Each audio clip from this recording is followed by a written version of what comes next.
Hare Krishna devotees, Dandavat Pranam. Welcome to Nityam Bhagavata Sevaya.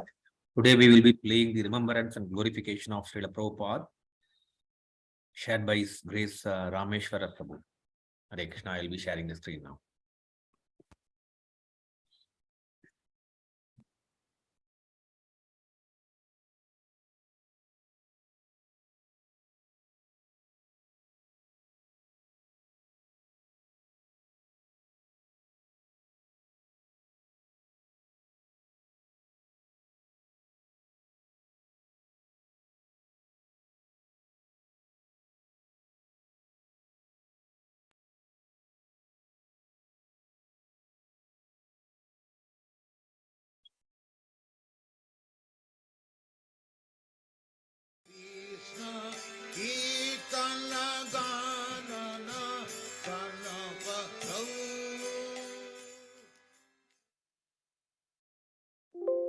Karundar met me in 1970 at the Portland Temple and decided that he wanted me to become his assistant in working for the book publishing. So in 1971, he brought me to New Dwarka, and he personally trained me throughout 71, 72, and 73. And then the unimaginable happened, and Karundar left at the end of 73, which was a shock. And Jayatirtha and I flew immediately to Hawaii to visit with Srila Prabhupada. And at that time, Prabhupada was asking us, how will things go on? And the conclusion was that Karundar's jobs would be split. Jayatirtha would handle the zonal responsibilities, and I would handle the BBT responsibilities. So in 1974, early 74, I made an official BBT visit to our Brooklyn temple where ISKCON Press was located. I'd been to the temple a number of times as a book distributor and as a preacher about book distribution, but not in this capacity as the BBT manager. So I met with Bali Mardan and I met with the press devotees and the artists to discuss production in 1974. What are we going to be producing? I have to know, because now I'm handling the publishing. So we were getting ready to reprint two books, the TLC, Teachings of Lord Chaitanya, and the Krishna book. One of the artists had been working for the better part of almost a year on line drawing sketches that would appear in every chapter of the Teachings of Lord Chaitanya. The other devotees had been regularly painting for the Srimad Bhagavatam. We were up to the third canto already. And they had this idea that in the reprint of the Krishna book, some of the paintings in the original were done in 68, 69, early 1970. The artist's technique had gotten much better. They thought that the paintings today, in 74, look more realistic. So they had proposed to me that they were going to take out some of those paintings and insert some of the newer paintings that they had been doing for the Bhagavatam that also happened to deal with Krishna Lila. Okay, so it was my task to fly back to LA. Prabhupada was getting ready for his 1974 visit, and present all of this to Srila Prabhupada as my first official meeting and act as a BBT manager. So Prabhupada was in his room, and I came up, and we started off by showing him the drawings of the teachings of Lord Chaitanya. And one by one by one, Prabhupada was commenting and rejecting them for various reasons. Prabhupada liked the original drawings, as simple as they were, that had been done by Govinda Dasi and Gaurasundar.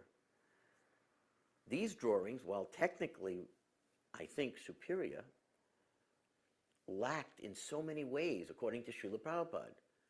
In one drawing, the Goswamis, Rupa and Sanatan, were absent. In another drawing, one of the Goswamis was sitting on the same level as Lord Chaitanya. On and on, Prabhupada would tear apart these drawings. And as he kept going through them, he was getting angry. Now, I don't know if any devotee had ever seen Srila Prabhupada angry before. I certainly had not. So it was a shock, and it was scary, and it was I was very frightened. And the conclusion was we weren't going to use any of those drawings. So then I had to now bring out the Krishna book and start to show Prabhupada the paintings that the artists wanted to take out and the press devotees wanted to take out and the new ones that they wanted to insert. So I introduced the topic and Prabhupada said, they want to add paintings? I said, no, Srila Prabhupada, they want to replace paintings, not add. In some cases, they are the same scene, they think they painted it better. In other cases, they want to replace, they want to take out paintings that they think were painted too long ago and they're not painted in a serious way, and insert other paintings, not of the same Leela, but just because they're technically better. Prabhupada said, what? You have no authority to do that. You have no authority here. Once a painting has been approved, you can't remove it. If you want to repaint that pastime, and if the new painting is better, shows more detail, shows more Leela, more character, that might be considered. But just to take one painting out, to put a different one in, no, you cannot do that. He said, once I have approved something in my books, it is eternal. Once a painting is approved, it is eternal. You have no authority. I said, oh, okay. So I said, do you want me to show you what they're proposing? And very unhappily, he said, okay. So I started to show Srila Prabhupada the paintings, one by one, that they wanted to insert. One of them was a painting of Krishna killing Putana. Now, we had a painting of Krishna killing Putana, so this, I think, would have fit the category of we're taking an old one out and putting in a better one. Prabhupada looked at it. He made a face. This was printed in the second canto. I don't know if they still use it. And Prabhupada said, that is an ugly black mass. That is not superior. Rejected. Okay. And on. I showed Prabhupada a painting of Krishna sitting on the rocks, which I thought was beautiful. Prabhupada thought his hair was too long and wild. Rejected. And besides, you don't want to add, you want to take out a painting that I have already approved for that? No, rejected. And as I kept showing Srila Prabhupada these paintings, the anger that had started with the line drawings for TLC had grown to almost like roaring proportions. At one point, he was pounding his fist on the desk, saying, this is what I'm afraid of, that you will make changes in my books that will ruin them. No, you have to get permission. You cannot do this. So finally, I had one last painting to show Srila Prabhupada. I said, Prabhupada, they want to take out the painting of the Ras Leela and insert this new painting of the Ras Leela that appeared in the third canto. Prabhupada didn't say a word for a moment. From his sitting room, he can look into his bedroom where he sees this beautiful painting of the original Ras Leela that Devahudi did hanging on his wall. So he's looking at that painting. Then he looks back at the print of the painting that we wanted to put in his book. I said, you think this is better? This is a hippie dance. Their heads are not covered. Krishna's hair is wild. The gopis' hair is wild. Hippie seeds. Hippie dance. Rascals. They're all rascals. Prabhupada was so angry. He was banging his fist and yelling at me. At that time, his servant Sudama came running in because he heard the yelling. He couldn't imagine what it was. He opens the door. He sees Prabhupada like Nrsingadev. He couldn't even get down to offer his obeisances. He was so terrified. He stood in the doorway. On one foot, he lifted himself up with his other foot and covered his eyes. He couldn't bear to see the scene. And then Prabhupada said to me, get out. And he threw us both out. It was the first of many lessons that Prabhupada gave me about making changes in his books. In the same year, 1974, the artist in Bali and I had thought for the reprinting of the Isopanishad, we would have a new picture on the cover. Instead of Lord Vishnu, we would have a picture of Krishna on the cover. So, again, I had the good fortune to present that idea to Srila Prabhupada. He rejected it. He was angry. He said, I have specifically chosen Lord Vishnu to be on the cover of the Sri Isopanishad. I want this book to be attractive to people of all philosophical persuasions, even Mayavadis, Vedantists, all different philosophical schools. They have to see Vishnu on the cover of Isopanishad. Krishna, they won't buy it. What is wrong with you? Whose idea is this? Prabhupada was so involved in selecting the artwork, choosing the size, physically the size, the number of pages per book, the design of the book.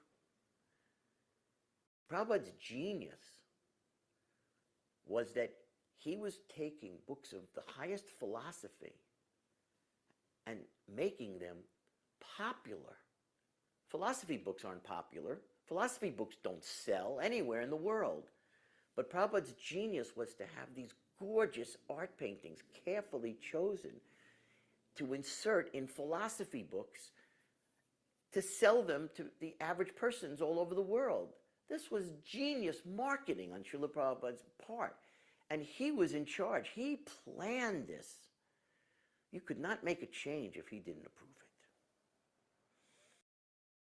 A few weeks before Srila Prabhupada's visit to Los Angeles in 1976, I'd come home, I call it home, I'd come back from India, and I had caught hepatitis and jaundice. I was as yellow as you can imagine, and I was deathly ill. I could not get out of bed.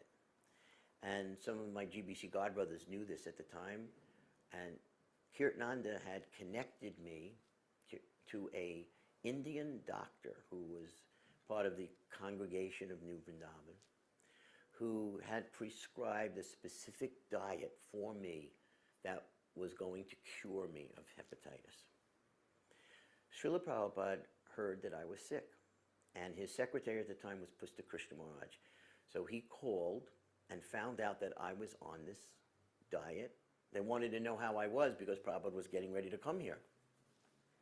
And when Srila Prabhupada heard the diet that I was on, he called the doctor a bogus rascal, gave a new diet to Pusta Krishna Maharaj, had him call me immediately, and they put me on the diet, and within a week I was completely cured and ready for Srila Prabhupada's visit, which I thought was just astounding, that Prabhupada has perfect knowledge of so many things. So when Prabhupada arrived here and stayed for a while in New Dwarka, one of our leading artists, Jadharani, had also gotten very, very sick. She had gotten so sick that she couldn't even feed herself. We had assigned a devotee to spoon feed her. She couldn't move, she couldn't walk. We didn't know what she had. She was in a wheelchair. Prabhupada heard this and he wanted to see her. Now, she had been seeing a doctor that a number of devotees in 1976 had been going to, a well-known iridologist, a doctor that prescribes by examining your eyes different conditions in your body. And he had given Jadharani all kinds of medications and diet instructions and so on. So Prabhupada asked to see her. So we carried her up the stairs to Prabhupada's quarters in her wheelchair. We carried her up. When we got to the top of the stairs, we helped her crawl out of her wheelchair. And literally, she had to crawl into the door of Prabhupada's sitting room and come all the way up to his desk. Prabhupada was getting massage at the time in the area in his bedroom close to the sitting room. And when Prabhupada saw Jadharani, he told her, "Come here." And we watched her crawl up to Srila Prabhupada. And when she got there, Srila Prabhupada put his hand on her forehead. But it was much more than just a parent touching a child's forehead to see if they have a fever. We were watching how intense this was, that Prabhupada was holding her head as if it was an instrument that was measuring all the disease in her body. And he was so thoughtful and quiet as he was holding her head, as if his hand was a medical instrument. And he was diagnosing her. And after a few moments, Srila Prabhupada looked at her and said, "You will be all right. And this doctor you are seeing, this Dr. Benish down in Laguna Beach, he is a quack." So Jadharani crawled back through the sitting room to her wheelchair. We carried her back into her wheelchair. We carried her down the stairs. And as we were carrying her down the street to her quarters, she was yelling at the top of her lungs, which she didn't have the strength to even whisper before, "Dr. Benish is a quack! Dr. Benish is a quack!" She was announcing it to the world. Within 3 days, Jadharani was completely well. She was walking, talking. She went back to painting. She was eating herself.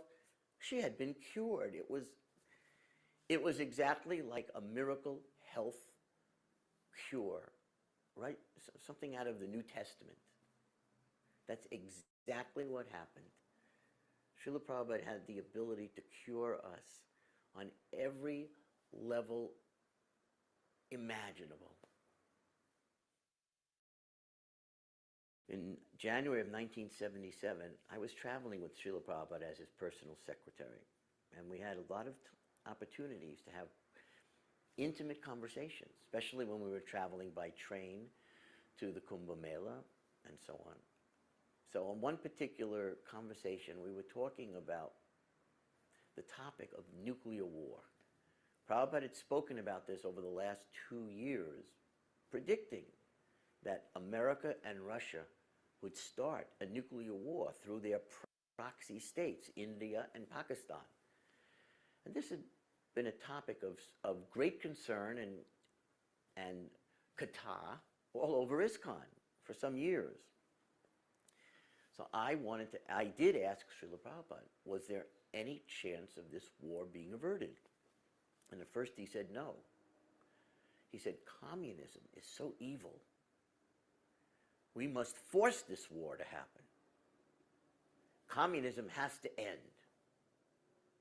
In fact, Srila Prabhupada said, just as Krishna appears to protect the devotees and annihilate the demons, so this Hare Krishna movement has arisen to annihilate the 2 great demons of our age, godless communism and godless science. So there must be a war to end it. And then Prabhupada sat back and thought. We were on a train at the time of this conversation. We were sharing a car. And then Prabhupada said, but there is a possibility that this war may be averted. It depends on your book distribution. So I'm a fanatic for book distribution, any kata of any sort from Prabhupada, so I'm now hanging on every word on the edge of my seat. And Prabhupada said, your book distribution is creating a spiritual environment throughout the whole world. And that will awaken spiritual sentiments in everyone's heart.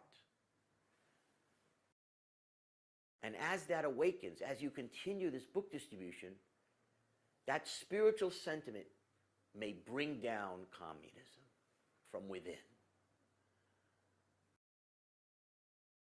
And then Prabhupada said, yes, and future historians will note this, how communism failed because of your book distribution. They will note this, future historians, how a revolution, a spiritual revolution throughout human society took place. In 1976, I had been flying with Srila Prabhupada to different cities, and we were sitting in the airport past the security, so it was just myself and Prabhupada's servant and secretary. We were talking about war in the Kali Yuga, and whether or not these happen by chance, like a fire in a forest, or whether or not they're deliberate, caused by a small group that controls governments and oligarchs and so on. And as usual, Prabhupada had amazing, ingenious insight into every topic. So he started off by telling us, yes, take for example your Vietnam War. Your president from Texas, Johnson, a state where they kill cattle, a great meat eater. So whatever he tried to do to end that war, because of his sinful activities, he simply became more and more entangled in the war, and it kept going on and on. And then Prabhupada said, but actually, they wanted that war to go on and on. Because after Johnson, that Nixon, Prabhupada said, they were afraid of the American youth, hippies, drug hippies in revolution against society, blacks in revolution against society. And they thought, let this war go on, and we will draft these hippies, and we will draft these black activists, and let them all be killed off in this war. That's what Prabhupada told us. Srila Prabhupada said, and after communism is defeated, we must attack and defeat godless science, the demons of godless science, Darwin. We must attack. We must defeat. And we were traveling on the train, Prabhupada looked out the window. There is so much illiteracy in India right now, and that is Krishna's blessing. I said, why? Prabhupada said, so they don't have to hear the nonsense atheistic philosophies of Darwin. Srila Prabhupada's last instruction to me as a BBT trustee was to publish books that defeat godless science and sell them to the temples at cost. They were going to be exempt from the 50% markup that every other book had. He carved out an exception for the science books. And he ordered me to take money from the BBT as a budget for the science preaching, 10, 20,000 a month, whatever they need. That's how much Srila Prabhupada was determined that through the BBT we were going to defeat godless science. Srila Prabhupada was a genius in everything, in every sphere of life. When Prabhupada created the Bhaktivedanta Book Trust in 1972, his vision was, you print a book, let's say it costs $1. You sell it to the temple for $2. When the $2 come in, $1 goes into the book fund, $1 goes into the temple construction fund, 50-50. That was his vision. That was his plan. So starting in 1973, Srila Prabhupada started giving out loans to temples from the temple fund. And the genius of this is that as the loan payments came back in, that money paid for the entire BBT overhead. The temples were repaying loans with interest. And that money was not part of the formula. In 1973, if a book cost $1, you still sold it for $2. But meanwhile, the loans you had made in 1972 were starting to come back in 1973. That money covered the entire BBT overhead. So that's how we were able to stick to this brilliant formula of 50-50. It was 1976, and Srila Prabhupada was coming to visit New Dwarka for the last time. And every morning we would drive Prabhupada to his morning walk, either at Venice Beach or Santa Monica. This particular morning, Tamal Krishna Maharaj and myself and Prabhupada's servant were driving Srila Prabhupada to his morning walk in Santa Monica. And in the car, it was typical that we would either ask philosophical questions, or we would talk about something in the world news of current events that we found controversial or exciting, and have Prabhupada comment on it. So this particular morning,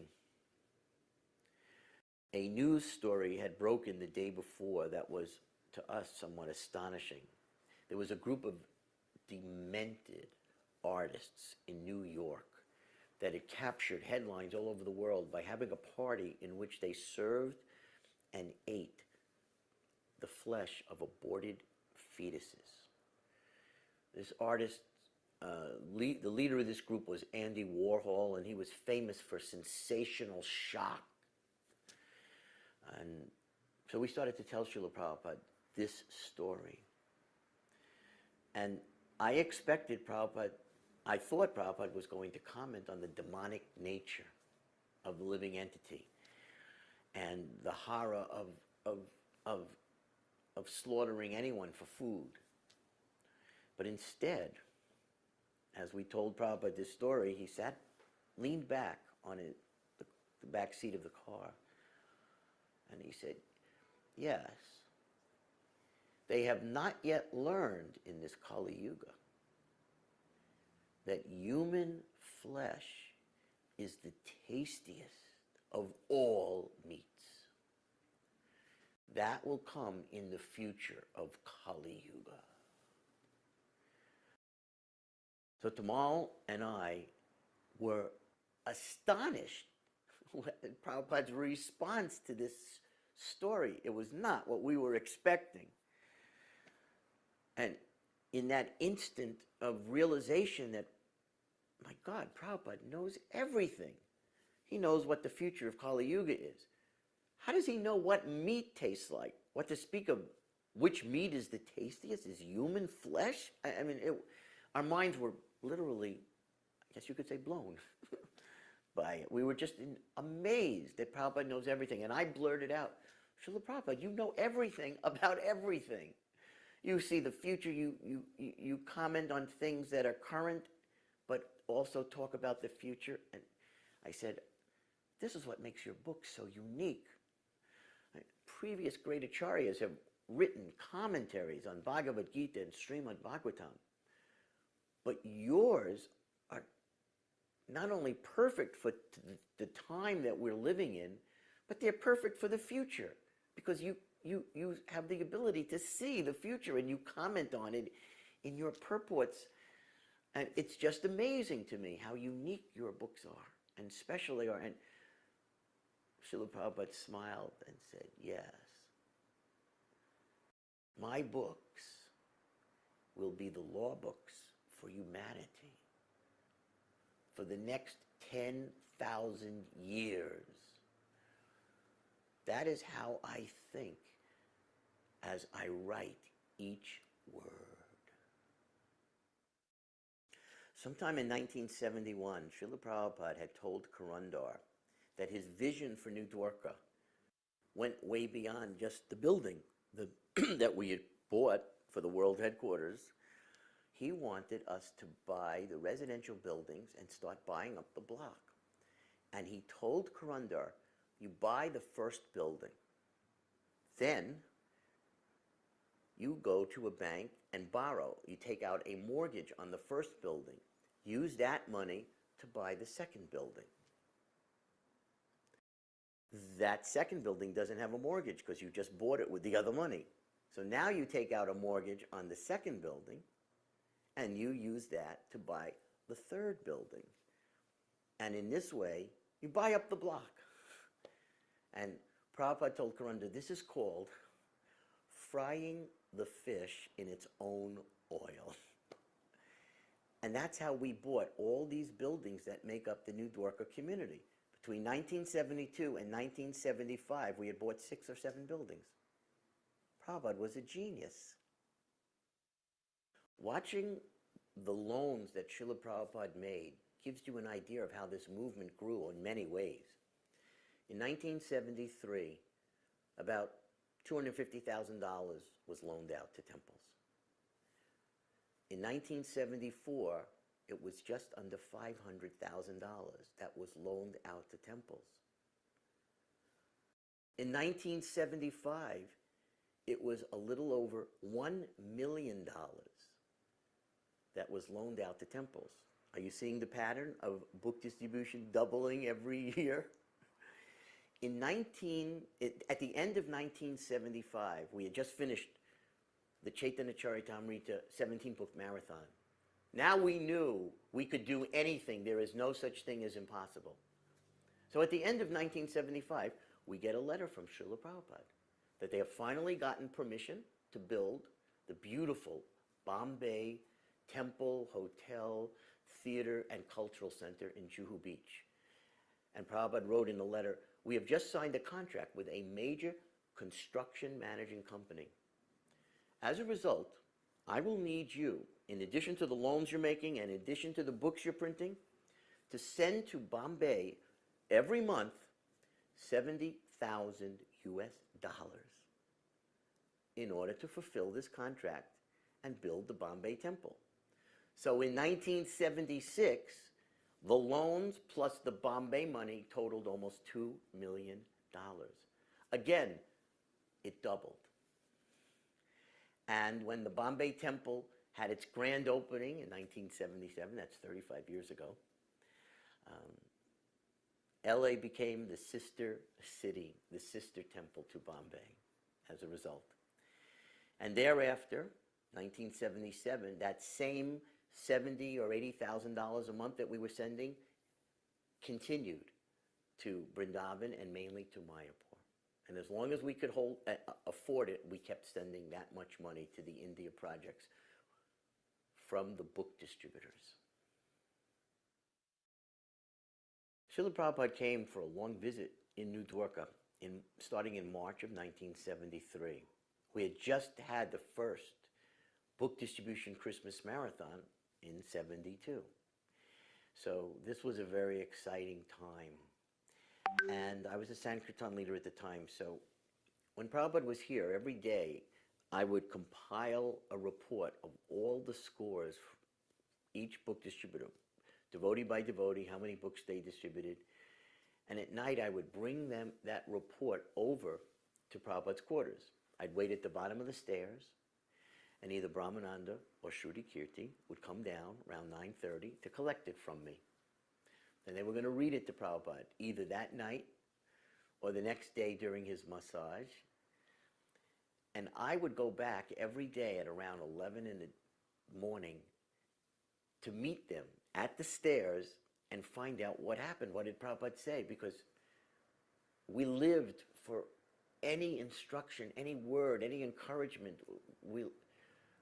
We saw Srila Prabhupada as giving his whole life to writing these books.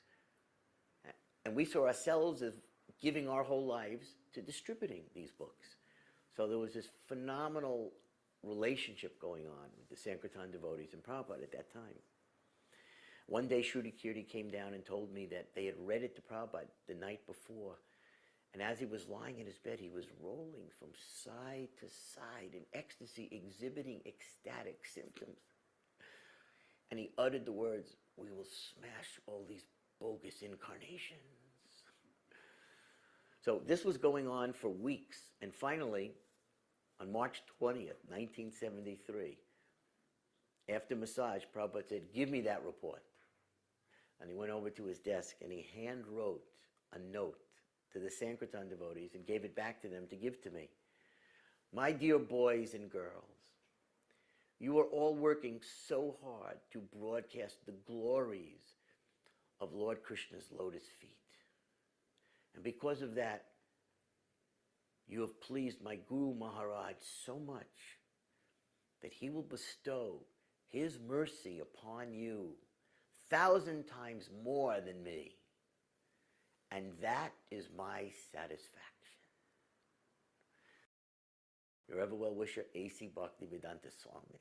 And then he wrote NB, note below, everyone must join the Sankirtan party as soon as possible. We have that note in Prabhupada's handwriting. Jai Anilo Premadana Koruna Prachu.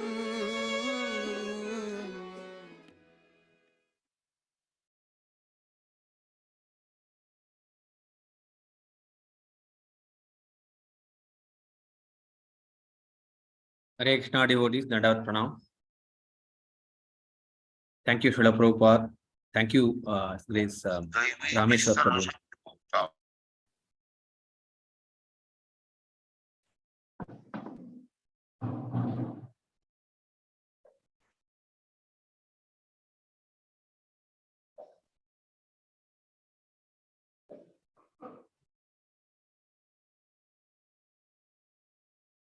Any comments or reflections you may please share.